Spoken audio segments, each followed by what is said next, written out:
Hey everybody, how's it going? I'm Don. Thanks for being here. This is the Today's Just Okay podcast. So, good morning or afternoon or evening, whenever it happens to be that you are listening to this. Hopefully, you're having a good day. And it is, good Lord, what day is today? The December the 24th. So, just in time for the holidays. Yeah, this episode's a little late. I do apologize. Life happened. I had a lot of projects going on, sort of the pre-Christmas rush at work where everybody I work with is just kind of hammering us with submissions that we have to get done as soon as possible. So between that and clinic and having to just kind of take care of the usual sort of things in life, I did not have time to record prior to now. So if you're still here, thanks for being here. I'm going to try to make up with it. I'm going to try and make up for it with another episode in short order, just because I feel bad that I took so long to get this one out. But in any event, it's a big episode today. A lot of interesting stuff to talk about, so hang on tight. Today's topic is fronting, or really basically, why we pretend to be someone we are not. In other words, why it's okay not to know everything or have done everything or own everything. I think there's a better way to live than projecting an artificial personality or having a bunch of crap that we don't need. And I'm sure that a lot of us would probably agree with that. Also have a question that came in about parental rights. So a couple of episodes ago, I talked about parental rights in the context of schools and that type of thing. So I got a question to answer about that. And a tip of the day regarding prioritizing. Because as you can tell, I need some help with that. Anyway, and then if I have time, I will read chapter 3 of Lancet at the very end. I'm just going to need to see how long the episode is all in before I commit. So stick around to the end, and if it's short enough, I will read chapter 3, and if it's a little bit too long, what I'll do is I'll wait until next episode and then read chapter 3 then. So all of that is coming up, but first, a little bit of a warm-up. Let's see here. I got a message from someone this week who listens to the podcast, so thank you very much. This is a young man that I met like 8 or 9 years ago, I think. He was a summer student in high school. I kind of taught him the ropes of working in an administrative office, and he taught me how to play tennis, which was pretty awesome, I gotta say. Anyway, this is what he wrote me. He says, "Hey Don, hope you're doing well. Just listened to your last podcast about mentorship and it was great. Just wanted to say, even though I guess it was indirectly a mentor-mentee thing, you were definitely a great mentor and a role model in my youth at the blank." That's basically where we worked. "Even though I ended up choosing a career very different than where we met, it would definitely instilled in me core values of teamwork and how to succeed in any work environment. Just thought I should share that with you and say you're killing it with the podcast. We'll get together soon. I'm in the middle of a 9-exam month." But yeah, it was kind of my first real mentorship opportunity, although it was very informal and I didn't really know what I was doing. And there was definitely no expectation that I do any of that as part of his experience. It was just something that I thought was kind of interesting. And I was talking about the same stuff then as I am now. I wasn't very organized. I was just blabbing on about things that I had learned from my own mistakes and what I wished I knew when I was growing up. Just things about school and work and trying new things and how it would have been helpful if I'd figured out how life really worked earlier, and specifically things that I was interested in doing, or the types of jobs that existed for specific skill sets and how hard it is to make money, how debt works. I mean, when I graduated university, I had a lot of student debt that kind of, slowed me down because there's only so much forgiveness that you can get from the actual, government programs. And then in addition to that, you just kind of have to pay it off and there's interest and all the rest of it. And when you're starting out, it's kind of the worst possible way to start out is in debt. So I wish I would have understood that more when I signed up and worked harder at keeping that lower, because if I had done that, it wouldn't have been as hard for me and my wife when we were just getting started.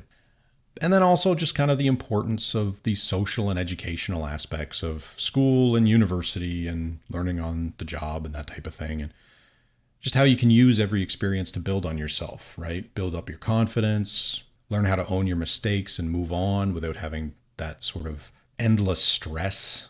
And so this kid, well, I guess he's a young man now. I saw a lot of potential in him then, and I'm happy to say that he is so far beyond that. It's mind-blowing, really. He's in dental school now. He just started this fall.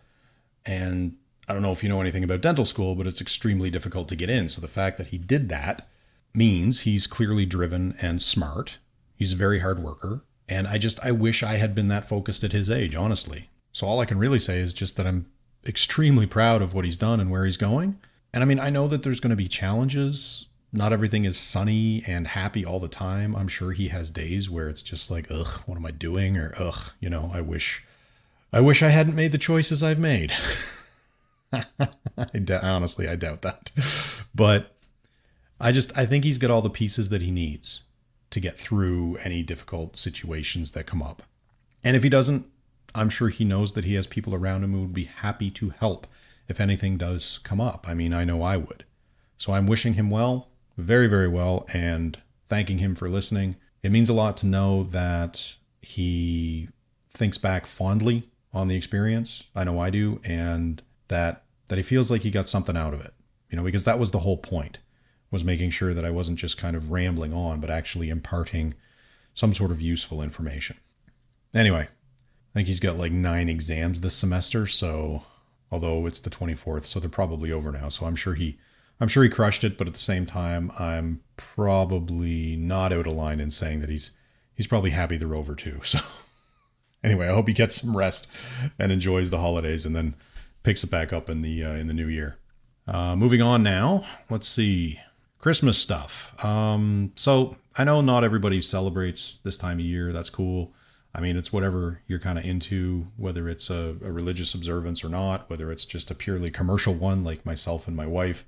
We don't really go for the religious component of Christmas, but we sure do like the presents, and we like just that feeling of community, togetherness, family, that type of thing.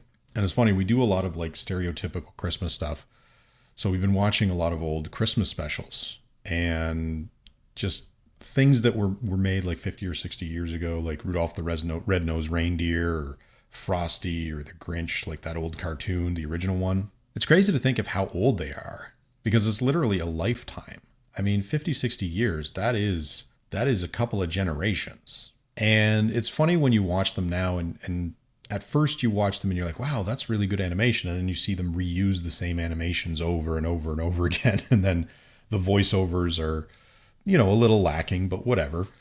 They were kind of inventing the medium at that point in time, right? I mean, they tell very simple stories, mostly 20 to 40 minutes long, made for television, made for kids. And I mean, I didn't watch them when I was a kid, but my wife did. So every year we fire up the old collection, and this year we'll probably end. Well, actually, this year we tried to end with Home Alone, but within like the first 10 minutes, we kind of looked at each other and laughed and said, you know what, the casual child abuse in this movie is a little much. So we decided instead to watch The Muppets Christmas Carol with Michael Caine. Much better movie, I think. It's funny, we usually end with Die Hard, but I think that one might be on hiatus this year. Who knows, maybe it'll be our Christmas Day movie. But the point is that even though they're old and hokey and simple and low budget compared to today's standards, there's still something fun and special about them. I mean, we watched Frosty the Snowman the other day, and I swear I saw some of Peter Griffin's mannerisms in there. Just in the way they animate his movements and his body shape. It got me thinking about how everything that we do today is just an evolution of what happened before, right? The groundwork laid in those old shows is what paved the way for all the crazy technology we have now. The 3D modeling for animation, video games, CGI in movies, all that stuff, special effects. Every year, studios have developed and refined their technology, gotten a little better, a little faster, and so on and so forth, until what we started with, models hanging from strings, zooming across the screen with a theremin playing in the background, to Star Wars, to now Avatar or something like that, the gulf is so wide, it's hard to believe. And I'm curious about what blows your mind like that. Like when you think about the world, what is something that you've learned about it or what we've accomplished that just, boom, changes your perspective in some way? Let me know. I'm always fascinated by that kind of stuff. And you can always email the show at todaysjustokay@gmail.com.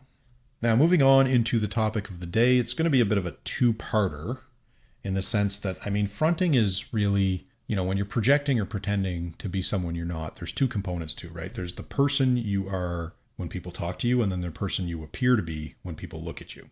And so I'm going to be talking first about the who we are when we talk, because I kind of boil this down to the idea that it's okay not to know everything or have done everything. And the best example of that kind of scenario is, have you ever been in a group and you're just kind of shooting the breeze and talking around, whatever thing, and people are talking about the vacations they've been on or trips or whatever, and you ever lie, right? You want to be part of the conversation, you want to share your experience, you want to relate, and then you just pull something completely out of your ass. I know I have done that on occasion, and I always feel terrible afterwards, but I think most of us could probably say at one point or another we've done this, and it's, sometimes it's to cover our lack of knowledge or make ourselves seem more important or better read or in the know and all that stuff, right? It's almost instinctual in terms of our group dynamics. And so I was thinking about why we do this, right? Like underneath that, there has to be some reason why we feel it's necessary to make ourselves more interesting than we really are, right? Because the thing is, I think that a lot of us are actually plenty interesting without all of the aggrandizing we do. But I think that because we don't believe that in ourselves, that's where we get into this issue of, okay, I need to play this up a little bit to seem more interesting or make it more funny or more relatable or more on point or whatever. And so thinking about the why, I started thinking about things like childhood experiences or childhood lessons. Growing up, how many times were you told, don't do that, don't say that, be nice, fit in, don't make mistakes, or don't behave in a certain way. Don't behave like a kid because, it's annoying or whatever.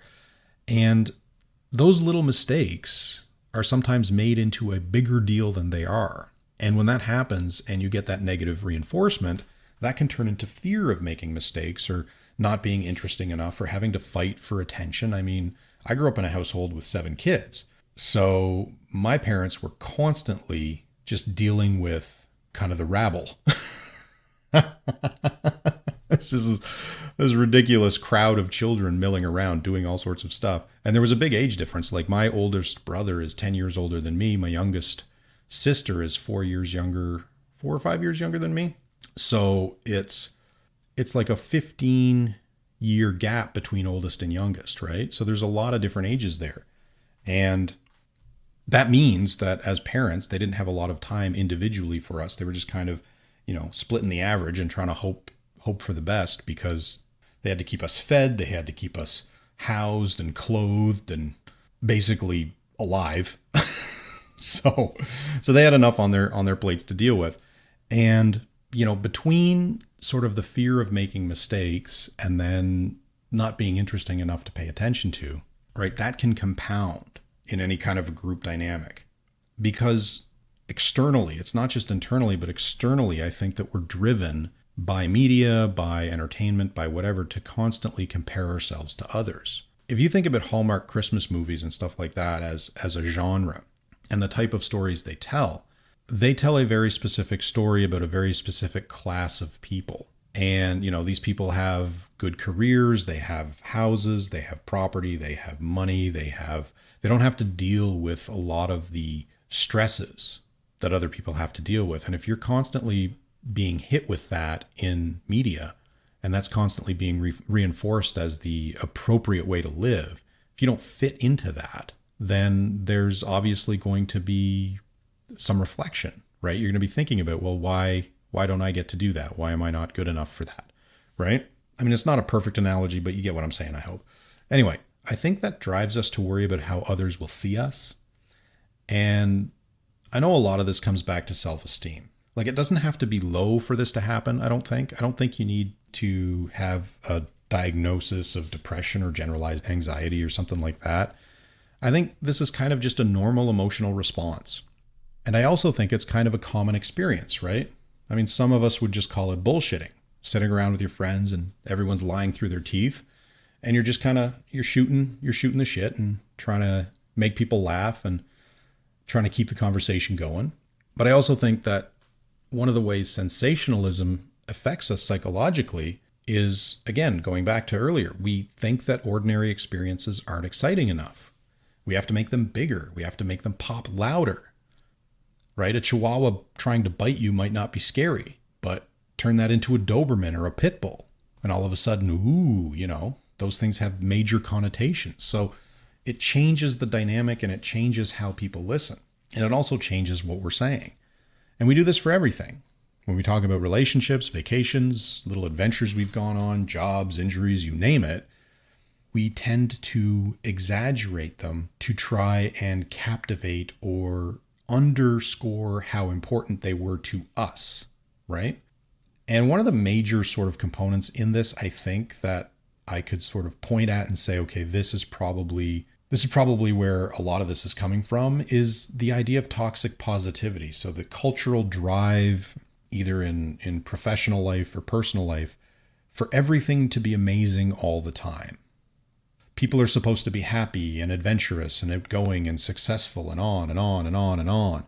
And the idea that everyone's life should be, that picture perfect romantic comedy kind of thing. And life isn't like that. Even if you are all of those things that I mentioned, it's not all sunshine and rainbows. It's not all crap, but it's definitely a mix of positive and negative. And it's important that we recognize both of them and accept both of them and celebrate the good times and learn from the bad times. And that leads me into kind of the second part of this, which is why it's okay not to have everything or own everything, right? I mean, in addition to feeling that pressure to present in a certain way or to fit into a certain style of people, I think we also, as part of that, feel pressure to dress a certain way or drive a certain class of car, or own a certain type of house or whatever. But one of the problems with that is, how do you decide what you need versus what you want? Like, what do we pay for and what do we either forego or wait for the right time? I mean, you've got your basic necessities, your food, water, housing, clothing. Then your other general stuff like money, transportation, healthcare, education, right? Things that provide core services and access to those services. And then everything else is basically just a nice to have. And don't get me wrong, like I love the benefits of modern society. I love how convenient everything is. And I think that it's really important to have access to those things because it's what helps us live longer and live healthier and be more comfortable. But at the same time, there's also a question of how much of it are you able to afford, right? How is all of this stuff going to affect your bottom line? And, trying to push back against that pressure, weighing the potential benefits, the difference between a better camera or nicer computer or phone or bigger truck or more durable tools. We have to think about things like, how long is it going to last? How long am I going to be able to get a replacement for if it breaks? Is there a 1 year, 5 year, lifetime guarantee on some of this stuff versus a year or 90 days or something for some of the less expensive things? It's like some things in life are investments because it's either going to help us long term or it's going to grow in value over time. And some things are liabilities. And I think it's important for us to understand what is either not going to go up in value or are volatile, so things like investments or stocks, and what things are more reliable. We also have to ask ourselves about our motivations for wanting things, or why do we want this thing? Are we advertising? Are we trying to show off, keep up with the Joneses? Or are we upgrading from something we already have? And then the question becomes, do you really need it, right? Like if I've got last year's best phone, do I need the best phone from this year? Depending on who you are, the answer may be yes, the answer may be no, but then the question then becomes is like, can you afford it, right? So the idea is it for utility or is it for appearances? And I like the idea of traveling as an example, right? Because you get an experience out of that, but you don't really get much tangible unless you're buying like crazy amounts of souvenirs and stuff like that. But even then, you could just order those online, right? So it's not like you need to go to the place to buy the thing when you can just get them on Amazon. So when it comes to a trip, right? If you're going somewhere just to say you went, I'd say that's kind of a waste of time. But if you're going there because you want to experience something, because you want to learn something, because you just want to relax and it's a nice place and you've always wanted to go, that's that's different. But if you're just going because you want to take some pictures and be like, haha, see, I went, that's really the wrong way of looking at things. And anything in life can fall into that. Because again, if you're trying to keep up with other people, comparing what you have or what you've done or what you make to them, and you're buying cars or houses that are too expensive or more expensive than what you need because you equate stuff with status, what does it get us? I mean, really, right? It gets you a bunch of shit you don't need. You have debt, you have bills, and you have stress if you can't afford it. And if you can't afford it, you just get a house full of crap. And then this behavior can lead to a lot of negative outcomes, right? Like relationship breakdowns, or you can get stuck in a terrible situation and you just can't get out of it. You can lose what you've built. And I mean, again, there's nothing wrong with things going wrong. I don't think it's anyone's goal to lose everything. It's okay to reset if you need to, if you lose your job or you get overloaded and you need to get back to basics. But I don't think you should be aiming for that as like a life goal. Like, oh yeah, I really want to mess my life up so bad that I'll lose my job, go bankrupt, and then move back in with my parents. I don't think anyone is thinking like that.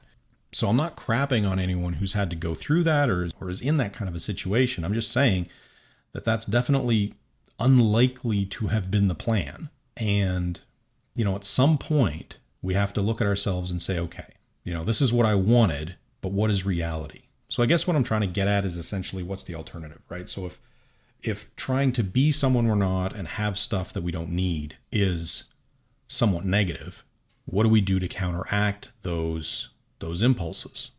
And I think one of the big things is to accept that it's okay not to know everything or have a story for every occasion. It's okay to listen and learn. And if you're interested in hearing more, just say so. Like, be humble and honest, right? Someone's talking about something that you're interested in or that you don't have any experience in, just say that. I don't have any experience with that. I've never done that. I haven't heard of that before. And then just ask some questions. Or, if you're uncomfortable speaking up in a group, then just look it up on your phone or your computer or, read about it later when you have a moment. The point is that nobody, not even the slickest, most well-traveled or extroverted or richest person knows everything. And they haven't done everything either, because that's impossible, period, full stop. And anyone who claims that they have or that they have all the answers is full of it. I mean, I can tell you right now, I don't have those answers either. I have a few that work for me, but that's it. And you have to build your own toolbox. But starting from a place of honesty, that is going to help you. I guarantee it. Another thing that I would say is that a lot of people actually relate better to someone who doesn't need to be the center of attention all the time. Because that's part of the issue here, right? Look at me, listen to me, don't think less of me. But fighting for that attention doesn't really accomplish anything. And I mean, even if you win that competition, is it worth being slightly more important in a group of 5 or 10 people for a few minutes before the conversation just moves on to something else? You put all that energy into building a lie or an exaggeration, and the payoff is 30 seconds of what? Faint praise or someone catching you? I mean, I've been called out before too, and someone just said, you're full of it. Yeah, you're right. I just kind of had to admit it. Like, yeah, you know what? I didn't do that. I don't know why I said that. And you kind of eat crow for that second, and then whatever. People laugh at you or whatever, and then you move on. Like, it's not that big of a deal. I can tell you just from my own experience, being honest feels better. And it makes the times when you do have experiences to share all that more meaningful. You don't need to worry about coming up with something. You just get to ride along with everybody else, right? And that relaxation among my peers is a great feeling. So if we don't need to think about what I should have said or what I did say, or, oh God, I hope no one asks me about that later, right? You're just being authentic. You're being you. I think that's what people like more. Real people, good, decent human beings, aren't interested in a product line for a friend. They're interested in what's underneath that exterior. And I think the older we get, the more important that becomes, because, I mean, I don't know about you, but I only have so much time for garbage these days. And every year that passes, I have less and less time for nonsense. I do not care for it anymore. Now, everything that I've said about, how we behave is also true about stuff that we own, our possessions, because what you have is less important than who you are, right? Your car, your house, your clothes, your watch, the expensive trips you take, none of that really matters. Decent people don't care. Whether you drive a Ferrari or a Mercedes or a Ford or a Hyundai or a Kia or whatever, if the biggest two reasons you get something you don't necessarily need aren't I can afford it and I like it, then why are you doing it, right? Big houses are expensive. They take forever to clean. You need a lot of stuff to fill it up with. Do you use the space even? Does it make you happy? Luxury cars, boats, planes, all that stuff is kind of the same. It's all the same thing. And again, I have no problem buying that stuff if you can afford it and you really want it and you'll get some use out of it. I mean, if you've got a plane and a pilot's license and you enjoy flying because it calms you down or it makes you feel alive or it's just one of those things that you've always enjoyed, all the power to you. But if you own a plane just so that you can tell people you own a plane and it just sits in a hangar all the time and you never take it up, what's the point? And again, I can't underscore this enough. I'm not saying we shouldn't enjoy ourselves or indulge in our dreams every now and again. You know, it's funny. I realized about halfway through setting up this episode that it's going to be the holidays. And, you know, why do I do this? Like, I'm talking about reducing our consumption and slowing down on the look at how great my life stuff is in the middle of presents and family get-together season. You know, you're home for the holidays or someone's come to visit you. And I can already feel it. You know, it's like it's time to compete with your siblings and cousins and old friends, you know, to brag about how far you've come and what you've accomplished and blah, blah, blah, blah, blah. Or to argue about this and that. I just think about how good does it make us feel when we're on the other side of it? When we're driving back to real life and we've told who knows how many people a bunch of bullshit. For what? I guess what I'm trying to say here in this long-winded rant is that it's more important to be balanced in our approach to these things. I think that's kind of the point of this podcast, right? I don't think we need to get everything or do everything under the sun to be good, well-rounded people. And I don't think that we need to pretend either. Because the more we get and the more we do, or the more we say we've done, or the more we say we've got, the less important each of those things become, both to us and to everyone we talk to. More importantly, if we fill up our brain with too much information, we're bound to forget some of it. And then, you know, it just becomes impossible to keep track of all this stuff. But more importantly, if you have to hit the same high all the time, you're constantly chasing that feeling, then it all starts to just feel normal, or worse, less, right? To get to that same feeling, you have to up the ante. And anyone who's familiar with how addiction works will know exactly what I'm talking about here. And even though I'm not talking about addiction today, even if we take a step back and we just recognize that humans are pattern recognition machines and that the human brain adapts to patterns over time, that's why things get blunted. And if you've described 100 times you've seen an amazing sunset or done an amazing thing or experienced a special moment, and then you get there and you have to experience that, and it's the first time, but you've practiced all those times before, maybe it doesn't hit right. Then what do you do? So that's why I'm saying it's important not to overdo it, because it can help keep things special. And when it comes to owning things or stuff that we fill our houses up with or our apartments or whatever, having less of it can simplify our lives a great deal, because the less stuff that we have or want, the less we care about it, and the more focused that we can be on what really matters to us. And if I've learned anything about people in my 40 plus years on this planet, it's that being comfortable in your own skin, having the confidence to be yourself and do your own thing, will get you farther than all the crap you can buy and all the lies you can tell. And even if it doesn't, you'll still be happier and more content with yourself. And you'll have better relationships and a better experience in life than if you try to go the other way. I know it works for me. But again, as always, just because I'm talking about this stuff doesn't mean I have it all figured out. So what works for you and what works for me may be very different. Take the good and leave the bad. And it's just food for thought, right? Anyway, I'd say I've probably rambled on enough about this subject for now. So I'm curious what you think about it. Like if I hit the mark or missed it by a mile. So if you have any questions or comments, feel free to send them to todaysjustokay@gmail.com.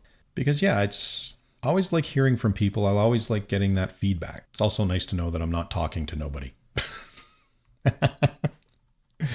All right, tip of the day. Let's talk about prioritizing. So as I said at the start, I'm still sorry this episode is late.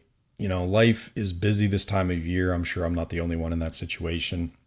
Where I work, a lot of the people that interact with me, they're, you know, going to take the next 2 weeks off. So it's been just constant bombardment of stuff for the last while.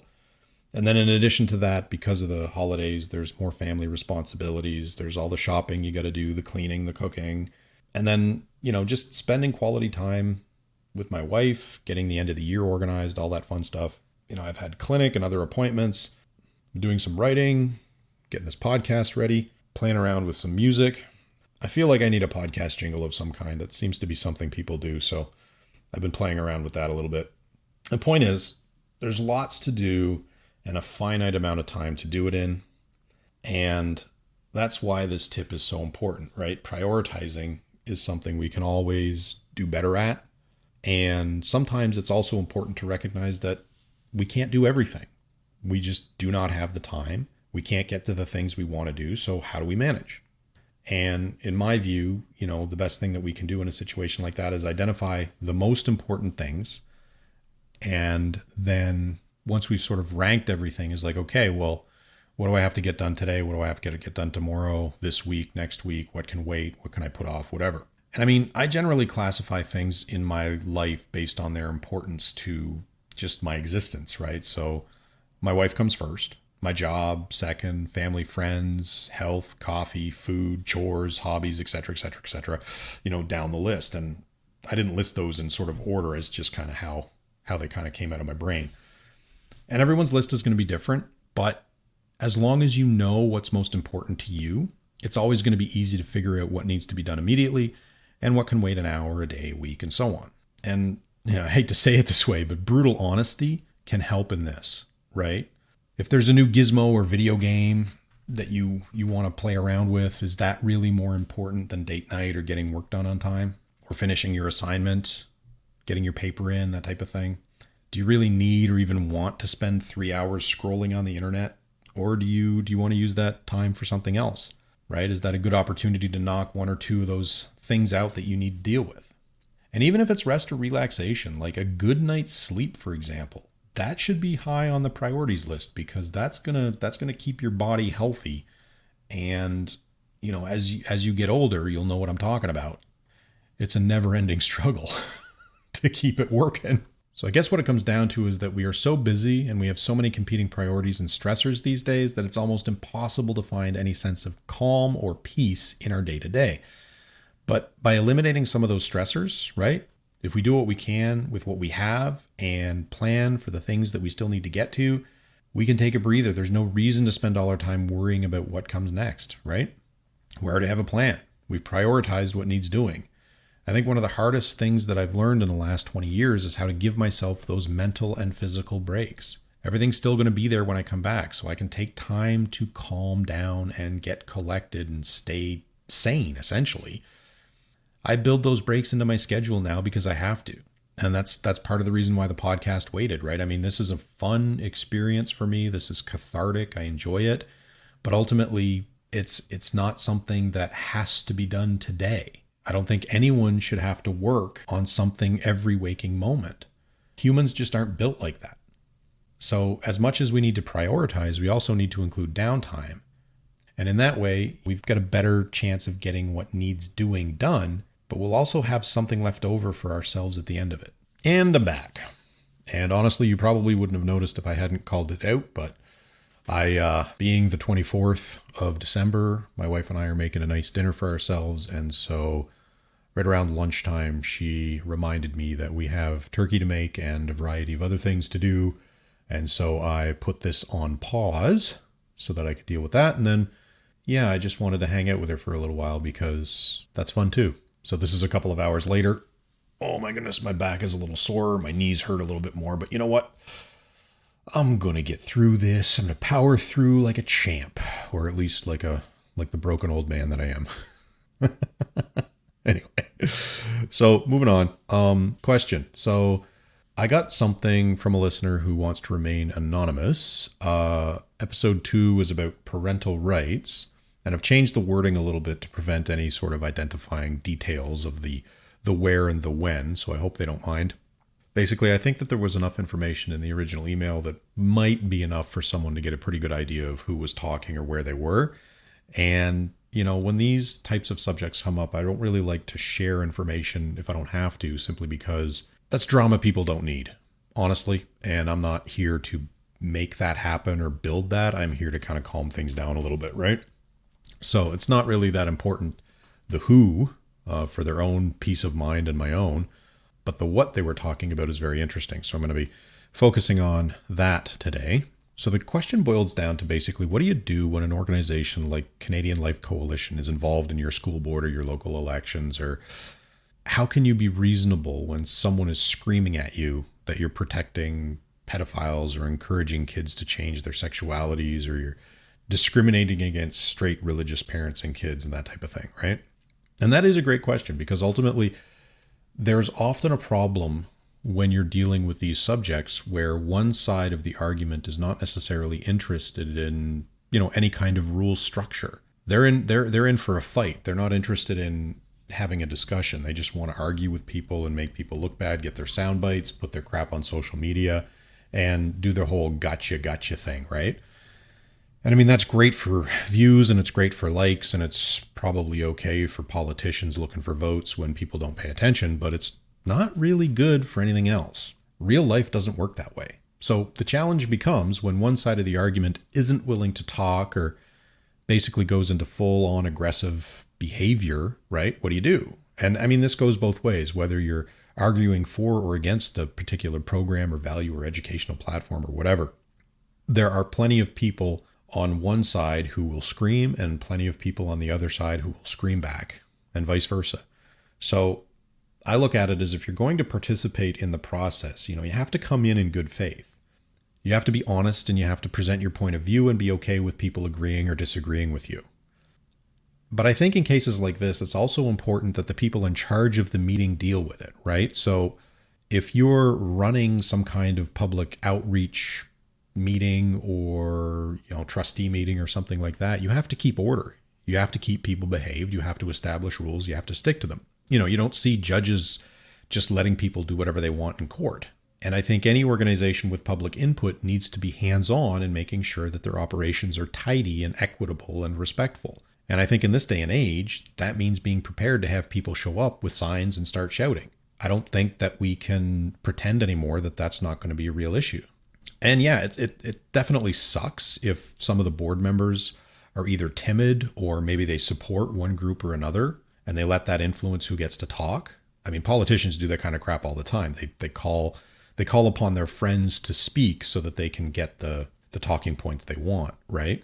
But in terms of what concrete steps you can take, apart from being aware of who these people are and what their organizations stand for, and again, this goes both ways, right? So if you lean the other way, maybe read up on some of the anti-hate sites out there as well, right? So if you're more on the, whatever that group was called, the Canadian Life Coalition or whatever it is, right? If you're on their side, take a look at the anti-hate stuff. You may dislike what they have to say, but honestly, if you look at what they're talking about, it's not objectionable. And it's not to say that both sides are equal in the process. I hate those arguments where, the false equivalency is relied on. Oh, we got to have equal time or whatever, but that's not true. Really what it comes down to is, what evidence do you have to back yourself up? What experts agree with you? How much science is behind who you are and what you're saying? It's not just about who screams the loudest. So at the end of the day, I do honestly think that everyone's more united than we think we are. And it's just that the temperature's too high and the nerves and emotions are up. And there's just so much bullshit out there that it makes it impossible to get back to the basics most of the time. If you got two people saying, here's what I want, here's what you want. Oh, look at that. 9 out of 10 things that we're talking about are actually the same things, right? Would you look at that? No screaming required. The problem is that we're never in that situation where we're all just kind of sitting around a table and talking it out and hashing it out like we used to. Now it's all online or message boards, or it's, people shooting their own videos and ramping up everything because everybody's making money off of it. I mean, the problem with my proposal of treating everything rationally or trying to treat it in a more reasonable way is that it's not sexy. It's not gotcha. It's not haha. It's not emotional in the extreme, right? You're still going to feel those emotions, but you're going to sort of temper them with critical thinking and that type of thing. And that's not really great for making money. And it's not great for ratings. And so when I looked at the CLC site, I saw a bit what I expected, right? It's all fear and anger and hate based. Their blog is a litany of posts about brainwashing and eroding freedoms and woke or alphabet mobs taking away democracy and imposing rules they don't agree with. Imposing rules, what they're talking about is laws, like actual legislation passed by the government, by the elected government. And this is what I talked about when I mentioned outrage factories in an earlier episode. Look at the tone, look at the evidence. What do they cite? What are their arguments in favor of? Are they more conciliatory, or are they, we're better than others, or they're the devils that are trying to destroy the world, or whatever it is, right? And so when I looked at the CLC, I saw a lot of what they were talking about was religious text. So they take their lead from the Bible and anything that they kind of think supports their viewpoint. And don't get me wrong, those are fine for your personal beliefs. If you are a religious person who has a very conservative view of how people should live, that's fine for you. And it's fine for your community and your family. And I wish you all the success and joy in the world for following your beliefs. I don't think anybody should get in the way of that.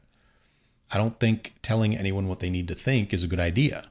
But I also don't think it's a good idea to use those texts, those things that you might find helpful, to create policy that affects people who don't believe in them. Government is for everybody. It's not just for you or your friends or me and mine. And so the government has to balance the views of Christians and Muslims and atheists and basically every different type of belief structure and system, and figure out, okay, how do we make sure that the most of us, as like basically the biggest number of us as possible, can get along, and no one's getting thrown in jail just because they're living a slightly different way than one person or the other. You may not agree with it, and that's fine, like I said, but we all have to understand that the world is bigger than just us, and forcing people into this tiny box that suits our views or my views is really not going to be helpful long term. Might make me feel good one day, right? But then guess what? The next day, people are going to be chafing against that limitation. And over time, that gets worse and worse and worse. I mean, there's a reason why we moved away from that 20 to 30 years ago. And now we're kind of in a period where people are looking back with that nostalgic vein and thinking, oh, things were so much greater before the laws changed. We should go back to that old time. And that never works. That really never works. But anyway, when I'm looking at an organization like the CLC, any type I'm looking at an organization, I look at the facts. So what does CLC do in terms of their research, in terms of what they're saying is the basis of their argument? And I'm not a religious person, so I don't really look at religious texts because, again, those only apply to the people who believe in them. And if you're not particularly invested in a Christian or evangelical viewpoint, I don't think you should have to pay attention to them, to be honest with you. That doesn't mean that they're inherently bad, or someone who does follow them is inherently bad. But again, don't tell me how to live my life. I won't tell you how to live yours. Pretty straightforward, pretty reasonable, right? So I take a look at the CLC and I take a look at their research and I see what they're citing beyond religious texts. And what I find is an article. The example I saw was an article by Mark Regnerus, and it's titled, "How Different Are the Adult Children of Parents Who Have Same-Sex Relationships? Findings from the New Family Structures Study 2012. And so they use this study as a way to justify their view that basically, in a sense, LGBTQ families are not as good as straight families in producing well-adjusted children. Here's what they don't tell you. There was an audit and some investigative reporting into the study that they're citing, and behold, the findings. So the first thing is the author accepted over $700,000 from think tanks opposed to gay marriage to produce the article. It also happens that the author is deeply conservative and deeply religious. Again, not necessarily a problem in and of themselves, but when you're taking money from organizations that have policy goals that line up with your personal beliefs, you tend to produce research results that mirror the goals of the organization that's trying to pay you, right? So it makes your conclusions suspect. You know, it's the same reason why a lot of drug companies, when they pay for research, lo and behold, you find out that their particular drug is much more effective than any other drug on the market. It's not because it is, it's because they're paying the doctor to say that. So we have to be very careful about how we interpret research, and specifically research into social sciences, because it's all subjective. The other thing too is it's not easy to be objective, right? We're people, we're not robots. So even the most disassociative person is still going to be somewhat biased. But the reason I have concerns, or deep concerns, about this study is that over 200 social scientists, and what I'm saying is basically professors and PhDs at universities all across the United States, actually wrote to the publishing journal contesting the findings. Because, not to take my word for it, but there were significant methodological errors in the way the study was conducted, especially in the way the data was collected and where it came from. I mean, like, he was relying on data that was provided to him not from a independent, university study. It was from a marketing campaign, right? So a marketing firm came to him with a bunch of information that they had pulled from people that they had polled or talked to on the phone or whatever. And the level of, I guess you could say, reliability of data like that, when it's not in a controlled environment or it's not produced in a way that is recognized by a variety of, governing bodies or boards, it wasn't vetted properly, that type of thing, it makes it very difficult to trust not just the information, but anything that comes out of it, right? And again, even if his data was accurate, his article wasn't properly peer reviewed. They didn't actually vet the article properly. His own department head disavowed his conclusions. The department head at the university he was at distanced themselves from the findings. They're like, no, I'm not standing behind this. And even after the fact, Regnerus himself admitted there were problems. That's a far cry from a unbiased, legitimate argument, at least from my perspective. Anyway, if you're going to look at the CLC, I'd suggest you also look at a similar site on the other side, like antiHate.ca or the Southern Poverty Law Center. They're pretty good. There are tons of resources out there. And always think about this stuff critically. Anyone or any organization, look at who they represent. Who are they fighting for? What are they fighting for? And who's making money off of it? What does what they want look like for you and your family and for the people you care about? If it's hate-based or fear-based, where, if we allow these people to have some of what we have, everything's going to fall apart, chances are you're going to be on the wrong side of that. Because equity, like true equity, equality, living well and getting along, it's not a zero-sum game. It's not about having a finite amount of rights that you have to give out to people, and some people get some and some people get others, and after a while you can't share anymore, otherwise you lose everything. That's not how equity works. Equity is you provide the rights to everyone, you work on getting rid of the systemic barriers that exist for the benefit of some and not others, and everyone comes at it from a reasonably equal standing. And that makes it harder for some people who have benefited from those barriers, right? Like the best example, straight white men have historically had a much easier time in North America and in Europe and in a wide variety of places around the world, earning money, getting jobs, owning property, saving money, investing in things, that type of thing. It's just been easier for us to do that. It's not easier for all of us to do that. Like, just because you're straight and white and male doesn't mean you're going to have a great, easy time in life. But there is an element of advantage there that the data doesn't lie. It's quantifiable in a way, in terms of how much longer we live and our net worth and the number of us in significantly higher paying positions. So again, if that's what you're fighting for the maintenance of that system, you have to understand that there's going to be a whole lot of other people who are on the other side of it who don't agree with you. And at some point, they're probably going to outnumber you. And that's just because that's how life works. Our children will always grow further than we expect. They don't necessarily go backwards in the way they think about things. Usually we push forward, both in terms of generalized knowledge and also just in terms of what we're willing to accept in our day-to-day lives. And if the world's moving forward and we're not, we're going to get left behind. So best to avoid that if at all possible. Anyway, what was I talking about? Right. What can you do? So actual concrete steps of what you can do if a group comes in and basically starts to throw hands, essentially. I'd say the first thing, like especially in this situation, because, it's sort of specific to school boards, get in touch with your school board to make sure they have policies in place for public meetings. That way, you know what the rules are. And if you know what the rules are, you can make sure that they are adhering to them. And when they're not, you can call them out for it.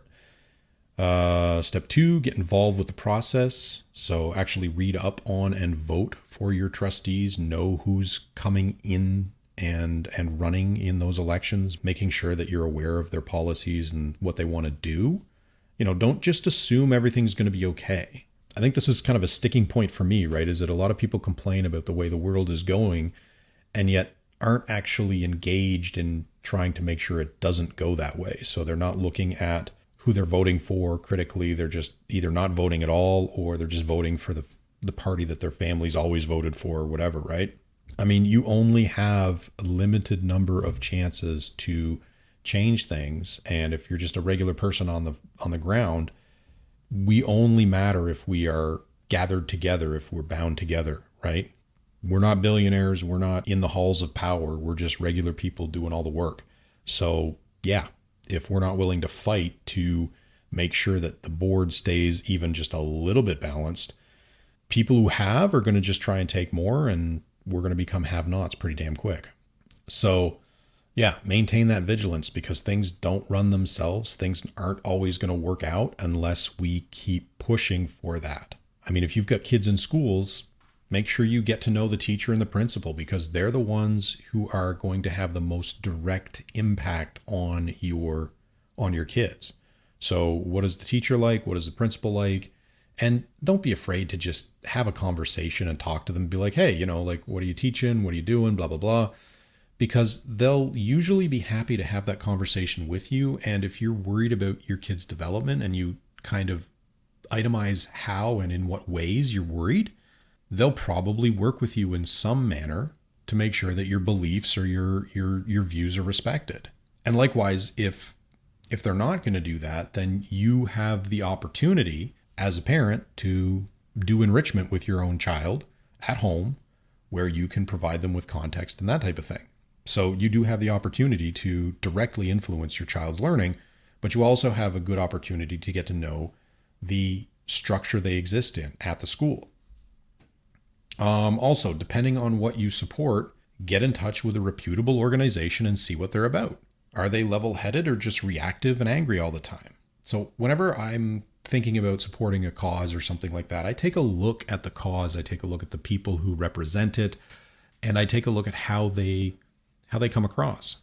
And again, if it's all fire and brimstone and support us because we're the only thing standing between you and total ruin, I do not have time for that bullshit. I just don't. But if they're like, hey, we are interested in making the world a better place, and we are interested in making sure that kids are safe, and we're making sure that, they're learning the most that they can learn, and da-da-da-da-da, that comes from a different place than fear and anger and hate and rage that the world is changing. The world's going to change anyway, so we got to come to terms with that in some manner. And then finally, in addition to going to the meetings, make friends, because at the very least, then you'll have some backup.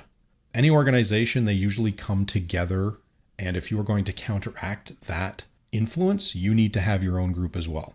So look for people who think about things in similar ways to you, who are not incendiary, but who are more, again, rational and balanced in the way they look at things, and then work towards whatever goal it is that you're working towards. Bearing in mind that people aren't going to always be happy with it, bearing in mind people are going to disagree with you, and that's okay. Now, I know my way isn't perfect, and this is definitely not the be-all and end-all of the conversation, but I think it's a good starting point. Usually people on the other side, not the ones rabble-rousing, I want to make that very clear, but the people on the ground, the people who are angry or upset or afraid, they're usually being lied to in some way, because people don't just kind of fly off the handle for no reason. There's something triggering that behavior. That doesn't mean that they're not responsible for what they're doing or what they're saying, whether it's out of ignorance or whatever. We all have that responsibility to inform ourselves on what's going on. But if you can, if it's safe to do so, go into the discussion as people first. Don't just attack them, but disagree with them and raise the commonalities. I can see that that person really cares about the safety of their kids. I care about the safety of my kids too. Here's how our approach differs, right? And then again, if that doesn't work or they mistreat you, that's when you can properly defend yourself. That's when you can see whether or not they're coming at this from a good faith perspective or not. And that's when you can either respond in kind or go from there. Because these things, they can escalate. And I'm not advocating for passiveness. I'm advocating for a reasonable approach. But sometimes that means you have to defend yourself. That means you have to fight for what you believe in. Not violently. I just mean through votes and policy and arguments and that type of thing, discussions, debates, etc. Supporting the people that believe in the same things you do. That's what I'm talking about. So I hope that's helpful. I've probably just muddied the water a little bit, but I think that there's a few nuggets of truth in there that should provide some kind of guidance or help. And again, best way to deal with it is to look for a reputable organization that is specifically working on countering the influences of whatever it is you're having a problem with. And then taking a look at that organization and what resources they have, what advice they can provide, because that's their whole job. That's the whole reason they exist. And then take a look at whether or not they are doing so in a way that you feel is compatible with the way you live. Because again, if they're freaking out every 10 seconds and that's not who you are, chances are you're not going to have much in common with them, and vice versa. Anyway, let's see. So we're at about the 1 hour mark. Yeah, I think I got time to do chapter 3. So just give me a second. I'm going to do chapter 3 of Lancet, my book, available on Amazon. Links in the description below. All right, I'm back with chapter 3 of Lancet. Chapter title, Boatman Securities. It's a little after lunch local time when Rene Caron's comm line buzzes. He's in his office, fading in and out of awareness, allowing his mind to wander and the stresses of his company to roll off his shoulders. His secretary is deferential, her apologies just shy of profuse, but he brushes them aside. The circumstances warrant it. Linda Warren isn't someone you ignore, and she only calls when something's gone very, very wrong. As a commanding officer, she'd been a typical alpha, demanding and harsh, with keen eyes, little patience, and a vindictive streak. Skilled beyond her years and ambitious as hell. That was decades ago. These days she's worse. A predator who's grown into her own, with skills sharpened on 1,000 hunts.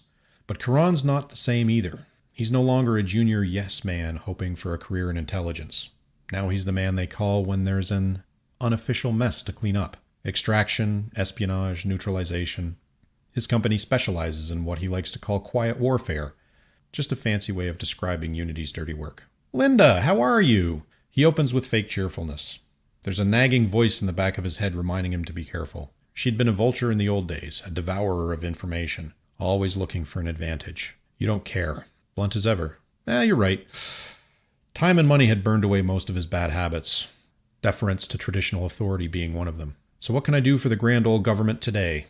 He's selective in which government contracts he accepts, if only to minimize the bureaucratic crap he has to put up with. But Linda's different, and not just because she's a director in Unity Intelligence with an entire division under her thumb. Lancet. Karen balls his hands into fists until his knuckles are white, then reflexively releases them. That word comes with a whole host of raw memory and emotion. His first permanent disappearance at Warren's order. I see. There's a familiar twinge of fear as he relives the moment.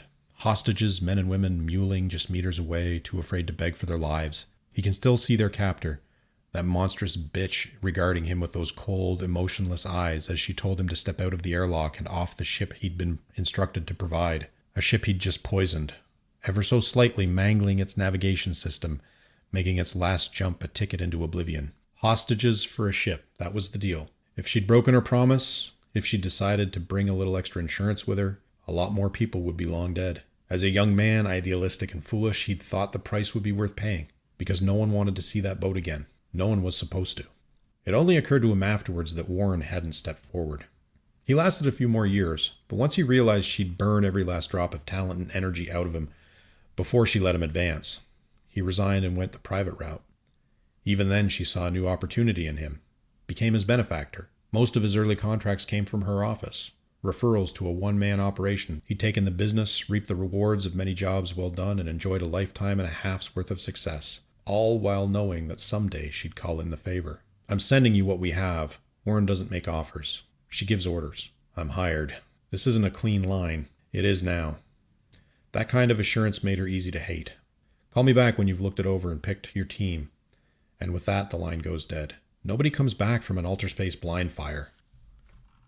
Without a precisely aimed and calibrated shot, you either pop out inside a star or planet or some other obstruction, or in the middle of nowhere. Without a second slug to bring you back, it's a slow death. Because for all the stars and planets and little bubbles of life out there, there's infinitely more empty space to get lost in.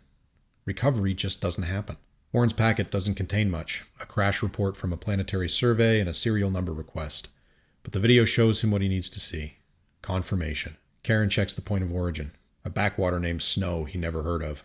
So remote it relies on darts to communicate with the rest of the universe. As for the rest, it was a preliminary crash report. So, her desiccated corpse had cratered into the planet. All good so far. The hull didn't break up, and there was enough juice to fire up the engines and run an assistant re-entry. That should be impossible. The gunboat she'd taken was purposefully underfueled and undersupplied. It'd have to last, 50, 55 years? Scenarios churn inside his head. The ship drops back into real space far, far away from any habitable planet. Emergency beacon or active station. The only option would be to chart a course to the nearest one and hope for the best. Eventually, the occupant runs out of food, water, and air and dies. So what next? Once the ship detected no living souls aboard, it'd check its course and shut down, leaving a trickle of power to the emergency sensors. Nothing unusual about that. It was what ships were programmed to do, to maximize chances of discovery and salvage. And when the gunboat reached its destination, it hit atmosphere and jolted awake, attempted to follow its final instructions and land, but was running on fumes. Cue up the crash and an end to half a century's peace and quiet. Karen summons his secretary, tells her who to bring in. Then he calls Warren back and waits while a series of assistants patch him through. That was fast. She isn't surprised or impressed. You want me to recover the body? Confirming the girl was dead wouldn't hurt anybody's sleep. But he'd bet good money what Warren really wants is the gunk they'd put inside her head. And dispose of any wreckage. Right. Still paranoid. That gunboat wouldn't have an active Unity registration. Even if most of the weapon racks were empty, they'd still left a few missiles in the hold to allay suspicion. And those warheads were designed to take a beating. Untraceable Unity ordnance would be worth quite a bit to the right buyer. What's the situation on the ground? The locals are prepping search and rescue. I am classifying the crash site as a security threat, so anyone who wants to poke around will either pull back or have to deal with you. I'm compiling a file on the first responder. All right, down to business then. Let's talk cost. Okay, that is the end of Chapter 3, and with it, the podcast. Thank you for listening. As always, I appreciate it. If you are interested in what I'm doing or enjoy this content, please like and subscribe.